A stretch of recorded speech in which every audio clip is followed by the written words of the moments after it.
The secret teleportation circle of House Opensa, usually reserved for the closest inner circle, suddenly glows to life after a long period of dormancy. Immediately after, a surge of powerful mana bursts and then fades, signaling that someone has just arrived at the estate. Stepping out from the light is Deputy Grand Mage Marcel, looking incredibly handsome and composed. It's been a while. Viscount Cayman greets the distinguished guest right at the teleportation room with a welcoming smile. Meanwhile, Cayman takes the chance to ask about Duke Opensa's condition, but Marcel heavily replies that there has been no significant improvement. Cayman implies that once the family stabilizes, he will personally care for the Duke, making Marcel realize his clear succession ambitions. Despite knowing Cayman's magic talent, Marcel inwardly feels that he is simply not fit to hold the position of Grand Mage. He recalls how Cayman was the one who cared for Califfe when she lost her mother, maintaining a distant sense of gratitude. However, Cayman drops a bombshell. Califfe just caused a scene and assaulted a respected noble at a banquet. Marcel's hope for Califfe to inherit her mother's brilliant power is now almost completely shattered. Marcel tells Cayman to stop covering for Califfe, but he only responds with his usual fake humble smile. Just as they are about to leave, a loud noise from outside makes the atmosphere suddenly intense. At the training ground, Califfe suddenly appears while Baron Kolben is about to educate Noah, leaving him dumbfounded. "I'm here to observe the lesson," Califfe calmly tells Kolben to continue as usual and not to feel pressured. But she immediately calls out Kolben for trying to strike Noah, while the old man shamelessly claims it was just an encouraging pat. Next, Kolben grips Noah's shoulder to force him to go along with the lie, making Califfe worry that Noah might be manipulated. Surprisingly, Noah breaks free from the old man's grip and rushes to Califfe for protection, shattering his long-term restraint. The boy bravely accuses Kolben of insulting Califfe and screams for him to be fired immediately. Seeing Noah choose to trust her over his longtime abuser, Califfe can't help but feel a touch of pity and warmth. Kolben furiously frames Noah for stealing Califfe's jewelry and challenges her to check the boy's pockets as proof. Califfe steps forward to check but doesn't forget to wink at Noah, leaving the panicked boy momentarily dazed. Noah is stunned by that secret wink, his racing heart shifting into a state of indescribable confusion. What Califfe pulls out isn't a ring or a necklace, but a square magic tool she personally gave to Noah earlier. Faced with Kolben's panic, she proposes a fair bet and decisively presses the button to activate the mysterious device. At this point, Marcel and Cayman arrive just as a crowd of servants and soldiers begins to gather and whisper. Hearing a servant report that Califfe is administering a whipping inside the grounds, both Marcel and Cayman lose their color. Cayman takes the chance to feign distress over Califfe's cruelty, fueling Marcel's outrage at the thought of her abusing a child again. Marcel doesn't hesitate to push through the crowd and rush into the yard to stop the worst-case scenario. "Stop!" Marcel shouts, only to freeze because the scene before him is the total opposite of what he imagined. The one being beaten is actually Baron Kolben, while Califfe calmly holds the switch with an air of absolute authority. Cayman and Marcel immediately question the assault on a noble, but Califfe remains unfazed by the public pressure. As Kolben trembles in humiliation, she declares that the old man's own voice will explain all his crimes. The magic tool activates, and Kolben's words coercing and insulting Noah play back clearly, leaving everyone stunned. "This is an insult to House Opensa," Califfe coldly sentences the man groveling on the ground in her genuine fury. Califfe's venomous red eyes pierce through the opponent, creating a suffocating pressure that forces even the deputy tower master to freeze. Immediately after, she boldly declares her status as the sole direct descendant of House Opensa and questions why striking a mere bug is an issue. Meanwhile, Marcel is utterly staggered by her audacity, while Califfe coldly accepts the fact that she will be hated even more. She understands the need to stand her ground at the estate to protect Noah, and Marcel is the most powerful pawn to help her buy time right now. Next, when Marcel questions why she recorded those troublesome words, Califfe asserts she did it simply to clear the name of her child. Immediately, the crowd whispers in shock, while Noah blushes with joy as she publicly declares her protection over him. Marcel watches Noah with a conflicted gaze, realizing that for this child, she didn't hesitate to drag a noble into the depths of humiliation. The scene clearly reveals a cold, calculated punishment intended as a deterrent for Noah's sake, rather than mere brute force. Next, Califfe warns all the onlookers that from now on, anyone who touches Noah will be considered to be attacking her personally. She nonchalantly takes her leave to let Noah rest, leaving the deputy tower master and the Viscount in a stunned silence. Noah hurriedly follows her into the hallway, leaving the responsibility of dealing with Colburn to the others. Meanwhile, Cayman offers a forced smile to soothe Marcel, claiming such drama is hardly surprising when it comes to Califfe. Next, Marcel steps forward to cast healing magic on Colburn, a faint light beginning to envelop the injury. Immediately after, his fingertips catch a strange surge of mana, causing Marcel to freeze in suspicion. He realizes it is Califfe's mana, but as he tries to confirm with Cayman, it vanishes like a mirage. Finally, Cayman coldly plots a political marriage to get rid of the troublesome variable that is Califfe. Immediately after, the scene shifts to the bustling city streets as Califfe decides to take Noah out for a change of air. Stepping into the luxurious boutique, she excitedly prepares to buy Noah the most splendid outfits. However, the staff brings out pre-ordered pastel dresses, much to Califfe's annoyance at their ill-timed presumption. She suddenly realizes the original owner used to wear modest clothes to please others, a fact she finds utterly ridiculous. Next, she decisively requests clothes for Noah, leaving the boy surprised and confused as he questions her. Immediately, Noah tremblingly offers a small pouch containing his meager savings, hoping to pay for it himself. In the meantime, Califfe goes silent as she sees the shiny buttons and spare coins inside the boy's piggy bank. She gives the staff a light kick to stop their blunder, then firmly assures Noah that this money is more than enough to buy out the entire store. While Noah excitedly runs off to pick out clothes, Califfe takes the chance to observe the wave of notifications appearing on the system window. The hidden route quest is complete, and Califfe officially becomes Noah's temporary guardian, but the price of failure will be her life. Despite the pressure, she is determined to stay and begins searching for a powerful contract husband for support. A key clue about a man wearing a single silver earring suddenly flashes through her mind.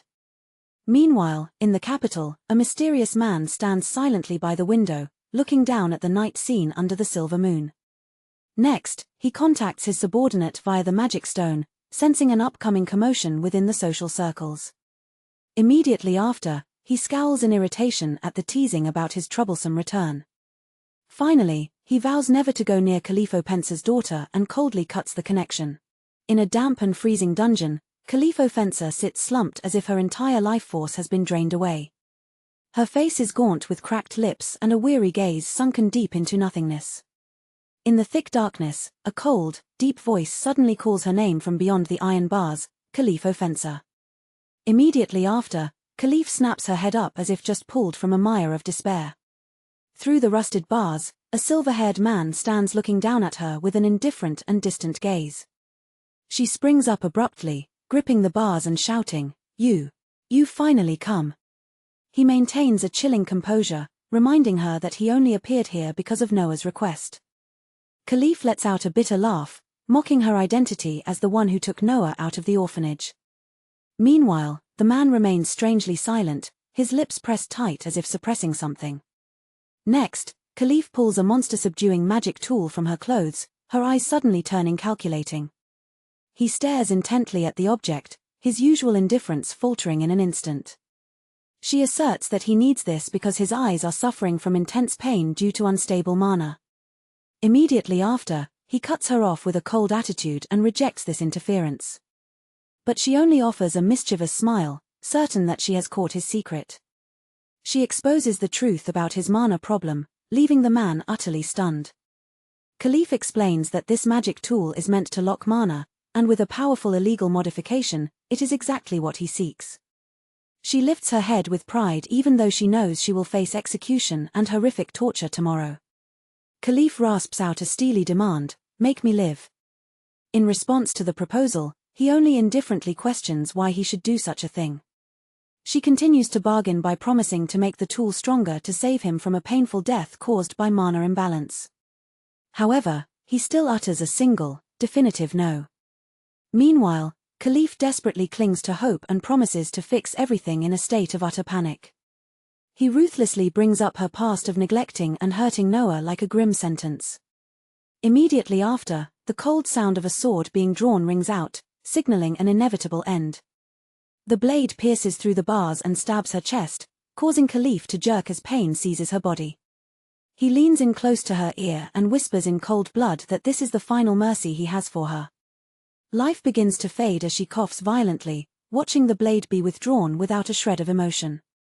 Vision fades to black, leaving only the cold text on the screen, the Villainess's demise. Finally, Califfe wakes up with a start at her desk, drenched in sweat from the nightmare that felt all too real. In front of her, Noah is still diligently writing, completely unaware of his master's panic. Meanwhile, she sighs in relief that it was just a dream, yet still shudders at the thought of that strange silver-haired man. Flipping through a medical book, she begins to connect the clues regarding the concept of mana thirst and his condition. Califfe resolves to use the illegally modified magic tool as bait to initiate a new trade. Next follows a series of days where she scours various banquets in search of that silver-haired man, but remains at a stalemate. Returning to reality, Noah timidly places a notebook before her and announces that he has finished the lesson. She begins grading with red ink and cannot help but silently praise the boy's progress. Noah looks up at her in a daze, his eyes clearly showing his anticipation for feedback. 9 out of 10 correct. She offers a smile of encouragement, silently admiring the boy's incredibly fast learning ability. Immediately after, Califfe instinctively reaches out her hand to pat Noah's head in a rare moment of gentle habit. But Noah immediately winces in fear, causing her hand to freeze mid-air in a moment of pang. Noah suddenly calls out Lady Califfe with a resolved voice, pulling me out of my deep train of thought. Immediately after, his small finger points directly at a sentence in his notebook and says firmly, "This part is also wrong." Looking closely at the sentence, "If you cannot communicate, use fists," I realize that Myok was indeed misspelled as Myok. Meanwhile, I feel a bit embarrassed for missing such an obvious mistake right in front of my student. Noah slowly but very seriously insists that since he made a mistake, he must receive a heavier punishment. I intended to let it slide because of his honesty, fearing that teasing him too much might make him hate me. However, the boy shakes his head resolutely, strictly refusing to accept any leniency. Noah tremblingly offers a piece of chocolate, as if trying to force me to eat it to complete the punishment. I am completely frozen under the intense and steadfast gaze of his deep green eyes. The boy nudges the chocolate closer, silently urging me to eat it quickly. I finally take a bite, thinking to myself that I never expected to be rushed by a child like this. Seeing me stand there dazed, Noah's face falls, and his previous resolve vanishes instantly. To save the situation, I quickly chew and praise it as very delicious to cheer the boy up. Immediately after, Noah gives a shy smile and utters, "I want to be punished again next time." I freeze, wondering why he likes being punished, while the filial piety quest meter remains stuck at 0. While tidying up papers to go inside, I still feel a bit amused by the situation that just happened. Right then, a sturdy maid rushes over to report that a gift has arrived for me. Luxury gift boxes are placed on the table, decorated with ribbons adorned with jewels and flowers. I look at these items in confusion, wondering if someone had sent them to the wrong address. The maid stammers with great embarrassment, then tells Noah to cover his eyes. Noah obediently covers his eyes with his hands, while I brace myself for some earth-shattering secret. The maid drops a bombshell about rumors of my upcoming marriage to Baron Dietrich Rothen, shocking me into blurting out. Old memories flood back, reminding me that Dietrich Rothen is just a ruffian who used money to buy a title to climb into the nobility. Furthermore, if I marry him, I'll surely head straight toward one of the deadliest endings in the game. I suddenly recall Cayman's words, telling me to trust this person to cure mana incompatibility. Piecing it together, I realize that if this rumor spreads, that fated incident is surely about to occur. In the original story, a silver-haired man mentioned an accident at a banquet where Dietrich announced his marriage. Next, I finalize the plan to attend that banquet at any cost to meet that mysterious silver-haired man. I firmly declare that I will marry, but the groom will definitely not be that Dietrich Rothen. The maid brings up Duke Ortega, causing Noah to curiously peek through his fingers to listen. The name, Ortega, triggers memories of a first love, making me so embarrassed that I just want to disappear. After regaining my composure, I assert that it's all in the past and my current target is the silver-haired man. I list a series of reasons, such as his sword master status and his concern for Noah, to solidify my choice. In the meantime, I resolve to attend the banquet to scout for other potential candidates. Finally, I coldly shut down all the nonsense rumors and order the maid to keep her mouth shut. The maid frantically apologizes, explaining that because everyone was saying it, she thought it was true. I know very well that someone is pulling the strings to fan the flames of this rumor. I warn her to control her subordinates if she doesn't want the household to be affected. Looking at the maid's trembling figure, I realize that she is the lowest rank among the servants here. I pat her back lightly, questioning her about managing subordinates reasonably. The maid is dazed when I call her my person, admitting she thought she was only called because she was easy to bully. Immediately after, I grandly announce her promotion to head maid of the annex. I explain that the position is vacant and that I fully trust her with the responsibility. Still, she worries that her becoming head maid will cause others to look down on me. Touched by her loyalty, I regain my stern demeanor and urge her to work even harder. I assert that I will take responsibility for everything she does, as long as she carries herself with proper authority. The maid is choked with emotion, her eyes welling up as she looks at me with deep respect. Meanwhile, the system continuously flashes strange, +1, notifications, leaving me utterly bewildered. Finally, the system reports a data analysis error because this action was never recorded before. A system board suddenly appears, requiring me to repeat an action for data analysis. Seeing the 0-100 counter makes me instantly exhausted. Looks like I'll have to try this 100 more times to get it done. Immediately after, a sense of exhaustion hits, and my head spins as if my battery's been drained. Perhaps deviating from the original plot has forced me to pay a price even steeper than that previous duel with the Swordmaster. Meanwhile, the counter has jumped to 3. I pause for a second to catch my breath, then softly call Noah's name with a look of firm resolve. Next, I tell Noah to go to his room for a bit. Even though the boy wants to stay, I coldly cut him off, no. Quickly. Only to watch his small back slump with sadness as he leaves. Seeing this, the maid Lena starts to speak up to comfort Noah, but I stop her with a sudden swing of my hand. It's time to carry out the system's bizarre request. I flatly announce that this is the head maid initiation ceremony just for Lena. Ignoring her cries about being hit for no reason, I keep striking steadily to reach the required count. Realizing one hand isn't fast enough, I clench both fists and swing them like a windmill, punching diligently without stopping. Notifications of +1 keep appearing with every single hit I land. Finally, the counter hits 100, and the system signals that the analysis is complete. I stand there panting with exhaustion, but my heart is pounding as I wait to see what the result actually is. The result leaves me frozen for a few seconds. I've awakened a special ability called the Villainess's training method. I truly can't believe my eyes. The system explains that whenever the Villainess causes pain, it turns into joy and increases a related stat for the target.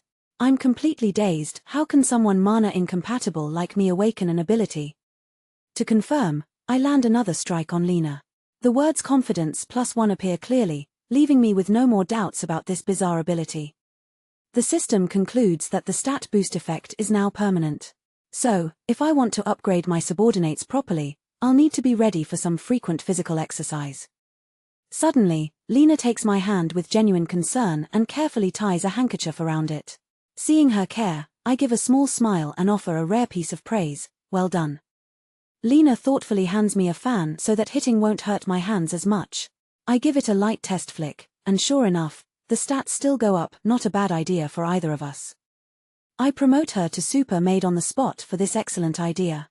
However, I tell myself I'll never use this trick on Noah. Hitting adults is one thing, but children are absolutely off limits. Immediately after, I decide to keep this a secret because it's too dangerous. If word gets out, Marquis Sofu will surely try to eliminate me, or someone will use me to fight for the inheritance. Meanwhile, Lena brings in a newly arrived letter. My gaze sharpens as I realize it's a notification from the grocery store. Opening the letter, I'm thrilled to see the aged liquor I ordered is in stock. This is the key to baiting the black market merchant and obtaining that illegally modified monster-subduing tool. Memories of the original story return, reminding me of the silver-haired man who went blind due to a banquet accident at Dietrich's announcement. He missed the chance to save his eyes because he couldn't get the item those merchants desired. The pieces have all clicked together, That item is the aged liquor. I have to act immediately before the silver-haired man gets a chance to snatch this opportunity. Immediately after, I announce that I'm heading out. Ignoring Lena's pleas to escort me, I coldly give her the more important task of staying behind to watch over the servants. Meanwhile, I tell Lena to bring Noah along because I feel guilty for chasing the boy to his room earlier. In truth, I really want him to come with me. The scene shifts to the annex hallway after Noah and I have left. Lena walks with an energized mood, but suddenly stops when she sees a group of maids gathered and gossiping. Until now, Lena was always called offensive names because of her sturdy build, but now she is the head maid. This newfound pride makes her determined to act according to her position. Next, Lena stands tall before the buzzing group of maids. It is time for her to carry out my order and control the unpleasant rumors in the house. As expected, the maids are whispering about my upcoming marriage to the rude nouveau riche Dietrich Rothen. Lena stands in the corner listening, her heart racing at those malicious claims. As expected, those maids are back at it again, huddling up to gossip about Califfe's marriage. Worst of all, they're targeting Lena with their sneers, forcing her to pause and gather her courage. Meanwhile, in another corner, Califfe is incredibly anxious, even biting her tongue from the sheer tension. Lena finally musters the courage to defend her lady's honor. That's groundless. The one lady Califfe is marrying isn't Baron Dietrich Rothen. Stop spreading fake news. Immediately after, the maids turn to her with mocking eyes. Huh? What's this? Isn't it just big gal talking? One of the maids smirks disdainfully, showing no fear and instead challenging Lena on what right she thinks she has to tell them what to do. Lena stammers out that she is now the head maid of the annex, but her shrinking posture only makes the others laugh even harder. Next, one of them audaciously presses a finger hard against Lena's temple in a move of pure insolence. She even tosses a measly coin at her, ordering the head maid to go buy chocolate cookies and bring back the change if she doesn't want trouble. Lena's eye twitches with resentment, while the maids pass by her shoulder, laughing triumphantly to provoke her. Immediately, Lena's voice drops to an ominous low, causing the group to stop and slowly turn their heads. With an unprecedentedly stern face, she demands to their faces, "Who just spoke ill of Our Lady?" Lena punches the wall, cracking the stone to warn them, "Don't you dare act out in the lady's domain." The maids stand frozen in fear, their previous arrogance completely vanishing before Lena's terrifying strength. They start to panic, failing to understand why the bear they used to bully has suddenly become so authoritative and frightening. Lena coldly warns that insulting the master is equivalent to insulting oneself, ordering them to keep their mouths shut immediately. Immediately, the sound of her clenching fists terrifies them, leaving them with nothing but frantic apologies, begging for mercy. The maids bolt away like they've seen a ghost, not daring to look back even once. Once alone, Lena sighs in relief, silently thankful that they finally understood the message. Meanwhile, she realizes it's Califfe who changed her. The lady is now calmer, gentler, and truly cares for Noah. Memories of the lady's loving discipline flood back, and Lena realizes they weren't painful but contained a strange encouragement. Thinking that being hit by the lady actually feels good, Lena smiles softly, satisfied with her current position. Next, the scene shifts to a carriage rattling along the stone road heading toward the market district. Inside, Califfe is busy calculating her plans when she notices Noah repeatedly stealing glances at her. She looks him straight in the eye and asks firmly if there's something he's hiding. Noah jumps and shakes his head frantically, trying to act fine, but his awkwardness gives him away. Califfe catches him in a lie instantly, covering her mouth with a fan to hide her triumphant smirk after catching him red-handed. Noah finally opens up and asks about the marriage rumors buzzing around, leaving Califfe to sigh and acknowledge the situation. She reassures him that she won't leave, she'll borrow the strength of someone great so that no one can ever separate them. Noah sighs in relief but still acts like a little old man, advising her that she should marry someone she likes rather than just someone powerful. Noah's serious face makes Califfe want to pinch his cheeks immediately, but she resorts to adult logic to explain marriage. Noah's sudden question about her first love leaves Califfe frozen, as unpleasant memories begin to flood back, making her shudder. She reminisces about Duke Ortega but also bitterly admits she made too many mistakes with him in the past. Recalling their last meeting, Ortega bluntly exposed that her proposal to him wasn't out of love at all. Thinking back to her impulsive days of forced affection, Califfe once loudly declared that she'd pay any price just to have Ortega. The argument ended with Ortega's cold final line, that he'd celebrate every year if she finally threw him away for someone else. Thinking back to that dark history makes Califfe's face burn with shame. She mentally apologizes to Ortega, determined not to repeat those mistakes. Finally, the basic setup for the filial piety quest is complete. Califfe focuses all her energy on obtaining the bribe and the magic tool to protect their future. The carriage stops in front of the general store. Meanwhile, Dietrich Rothen is already standing in a corner, smirking as he plots to approach and remind her. The moment we step into the general store, the owner puts on a showy smile, boasting about his incredible luck in securing the very last item for Califfe. Ignoring his theatrics, she flatly cuts him off and demands to see the item immediately. Meanwhile, the store owner bows obsequiously and personally leads her and Noah up to a private room on the second floor. Inside the luxurious private room, he carefully places a wooden box on the table, preparing to reveal the secret item. Immediately after, the lid flips open, revealing an old bottle sitting in the middle of a luxurious purple velvet lining. Califfe stares at the bottle. Despite its aged appearance, the amber liquid inside glows with an unusually bright light.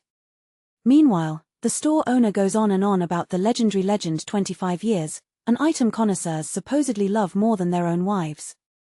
Although she's dying to nitpick his exaggerated sales pitch, she calmly gets straight to the point. Alright. How much? The shop owner gives a smug smile and holds up 3 fingers, acting as if he's offering her a special discount. Califfe tentatively guesses 3 gold, then quickly shifts to 30, making the owner burst into laughter at her innocence. Next, he flatly states the price is 300 gold, leaving her completely frozen in shock.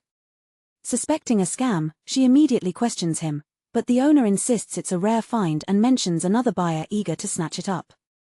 In the meantime, Califfe suddenly realizes the person hunting for this item is none other than that mysterious silver-haired man.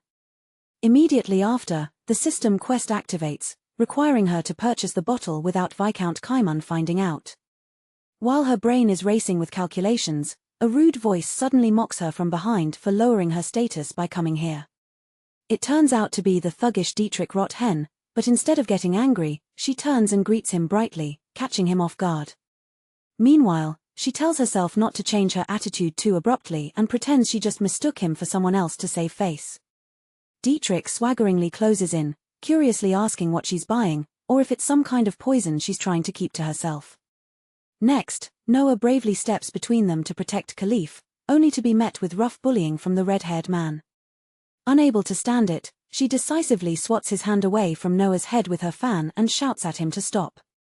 She coldly berates Dietrich to his face, telling him to act like a noble instead of reeking like a filthy back alley.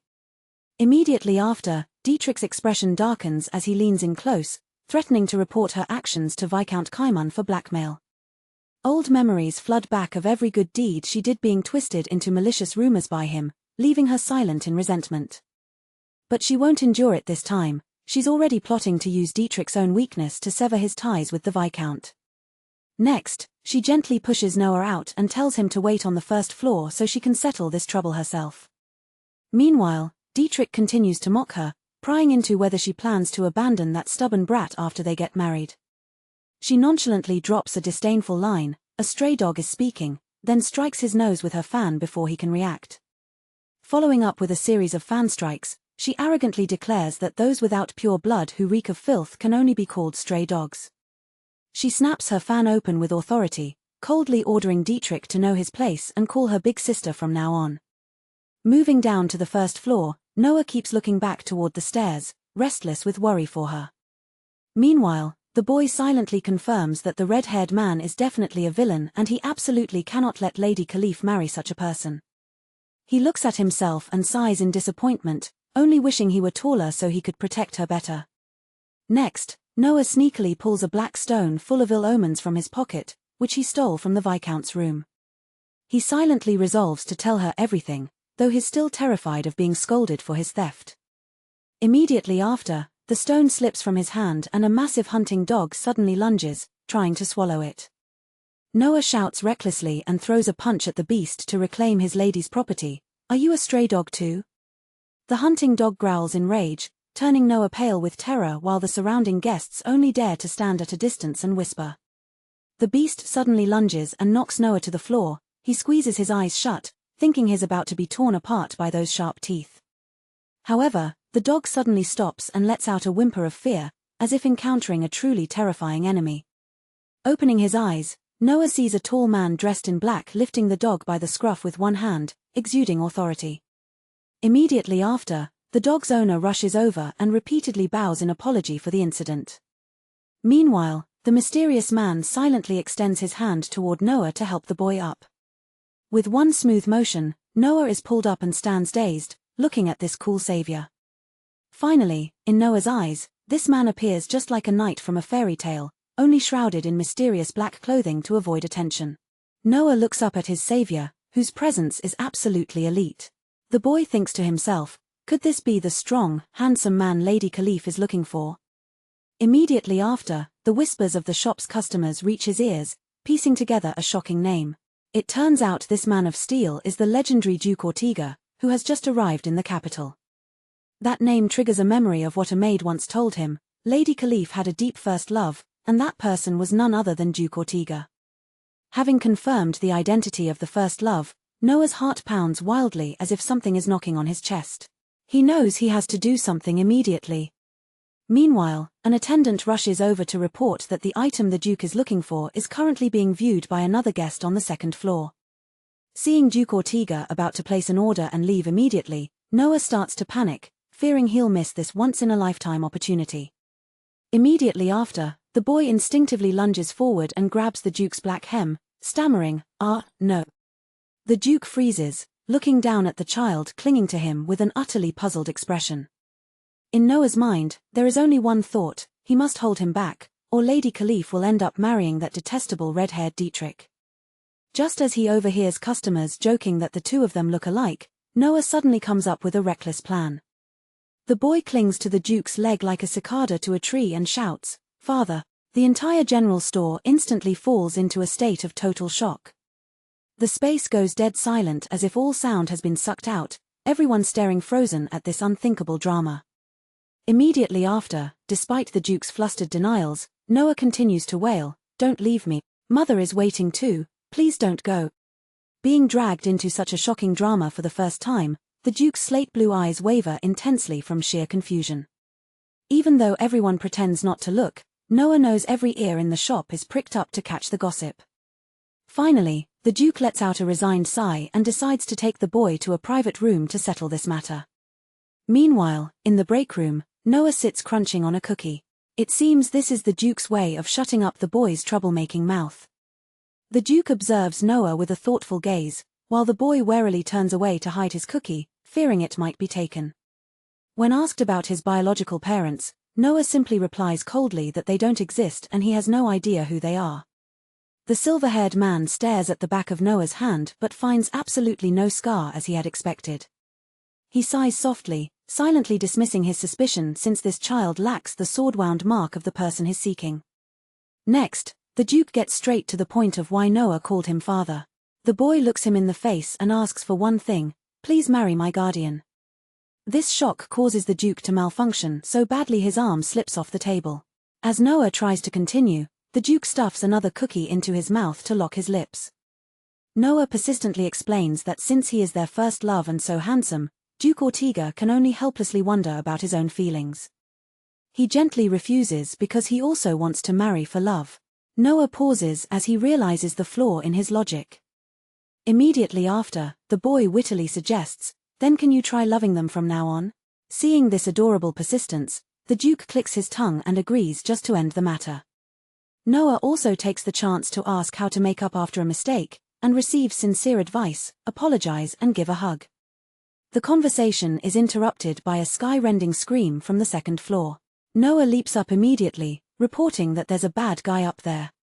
The boy dashes straight for the stairs. The Duke calls after him, but Noah doesn't stop, his mind only on Lady Califfe's safety. The Duke hesitates for a moment but decides to follow because the phrase "bad guy" keeps lingering in his mind. The wood creaks under their urgent footsteps as both head toward the second floor. Once there, the Duke is speechless to see Califfe flicking Dietrich's forehead with a painful snap. The red-haired man howls in humiliation, while Duke Ortega can only helplessly pinch the bridge of his nose. Ignoring Dietrich's cursing, Califfe coldly uses her fan to strike his lips repeatedly to enforce punishment. The moment she raises her hand, the bully Dietrich flinches in fear. The villainess's authority is truly no joke. Hearing Noah's call, Califfe jumps and quickly hides her hand behind her back, making an excuse, "It's just a deep business transaction, child." But seeing Reinen standing there, her eyes widen in shock. Meanwhile, she recalls the suffocating standoff with Dietrich minutes earlier, while the poor shop owner could only hide behind furniture and pray for safety. Dietrich smirks menacingly, turning to taunt Duke Ortega. "Heard that, direct descendant? He says whatever I do to you here, he'll keep quiet. Don't you think you should be careful?" Califfe stands facing him, keeping just enough distance. Right after, Califfe interrupts, asking Dietrich bluntly, "You have a lot of money, right?" He goes her, and she nails it good. "Give me 300 gold. Thinking solve this quest with his money and done." Dietrich reacts in disbelief, asking, "You handing it to me? Why so confident?" Then reminds, "Right. I handed it to you. Even set a password, don't you remember?" Next, Dietrich growls that dog-like tone is, but Califfe whispers the password is. Stepping closer with a soft step. Califfe leans in, whispering, "You can't read, right?" Dietrich's eyes widen in shock. Dietrich stammers, "You, how do you know?" Califfe digs deeper, more precisely, "Since you became a noble, you can't read anymore?" In Califfe's mind, it clicks, "So you're the heir to Black Hand." Recalling in My Little Noah, there are 4 potential guardians, one being master of the Black Hand. Behind the Empire, there's a huge underground market called Black Hand. In the memory, the biological son of Black Hand ran away wanting to live proud and brilliantly, then became a noble. But after that, lost the ability to read, hid it out of shame. Califfe smirks inwardly. Noah as the main character would feel sympathy, but not me. Deciding I'll roast him full force. Califfe chuckles softly, then jabs directly, "Fut. For real? A noble who can't even read, aren't you ashamed?" Dietrich's face flushes red, stammering, "Why, you done talking?" Califfe pushes harder, "Oh dear. Gonna cry. Gonna tell Mom." Dietrich curses, "Damn. What's with that tone? Get lost. Or else." Califfe lowers her voice, whispering, "By the way, does the Viscount know about this?" Dietrich freezes.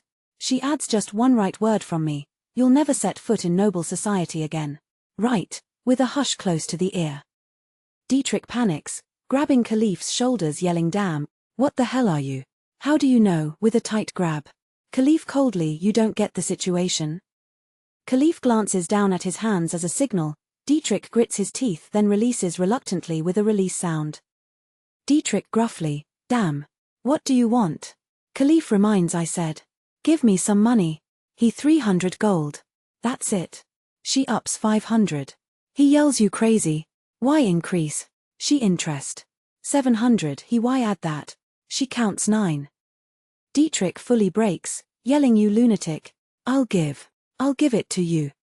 In Califfe's mind, I want to squeeze more, but nah. Since he's dangerous, high chance of betrayal.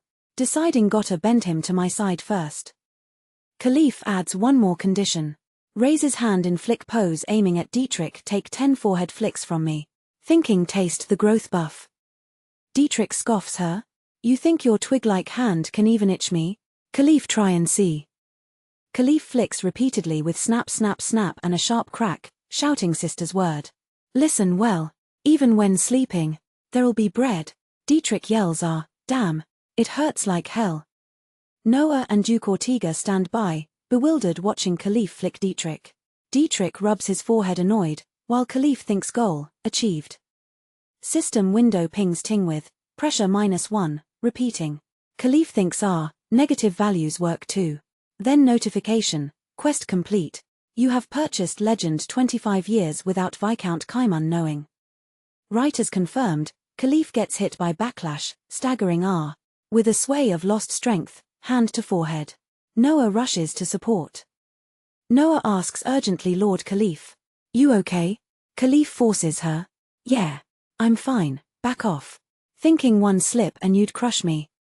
Califfe gathers strength to stand straight. Noah steps back looking dejected, eyes downcast. Dietrich sneers, "I'm the one hit. Yet he acts like he's hurt. And, what are you doing here, Duke Ortega? Duke Ortega coldly, and you here, Baron Rothen? Looks like you took those hits on purpose. Dietrich stammers, just forget it. Then quickly adjusts his clothes with a rustle. Dietrich warns Duke Ortega, hey, direct descendant. Better keep your word. Or your married life will be hell, got it? Duke Ortega, I'm not marrying you. Dietrich, ha. See if you say that at the engagement banquet. Califfe interjects, what about the remaining 3 flicks? Dietrich shouts, shut up, then turns sharply and leaves with a turn. Califfe feels a familiar yet strange gaze from Duke Ortega piercing her, the excited mood shifting to hesitant awkwardness. Califfe stammers, a long time no see. Then tries you, surprised. You okay? Duke Ortega pauses, then asks, why suddenly using formal speech? Did I commit a crime? In Califfe's mind, fine, drop the formality. But I won't cling like before. I won't touch him. Right then, system tings, filial piety quest arrived. Exchange a reconciliatory hug with Duke Ortega, 01, reward, filial piety 3, Califfe thinks, what a unfilial quest. Califfe grimaces, staring at empty space like biting something sour, the awkward atmosphere drops. Noah watches, hesitantly stepping forward. Noah calls Lord Califfe. Califfe, her. Noah, Duke helped me earlier. Califfe helped you. Noah, I almost fought a big dog just now. Califfe startles, kneels grabbing Noah's shoulders with a quick drop, checking closely what. You hurt? You okay? Noah, yes. Califfe spots red on Noah's lip. What's on your lip? Blood. Tell the truth. Noah blushes, it's jam. From the cookie. Hee. Califfe, what's so funny? Seeing Noah fine, Califfe relaxes, standing up, turning to Duke Ortega, thanks for helping Noah. Rhinon. Bows head slightly like a genuine thanks. In Duke Ortega's eyes, this act can't be sincere. Thinking an orphan commoner, probably just fake sponsorship for his own benefit. Duke Ortega says bluntly, I didn't intervene for you. More importantly, don't do such acts in front of the child. Adding a model sponsor and violence don't match, right? The moment Duke Ortega thinks Califfe will blow up, but she replies, you criticizing me? Yeah. You're not wrong. Duke Ortega shocked. What?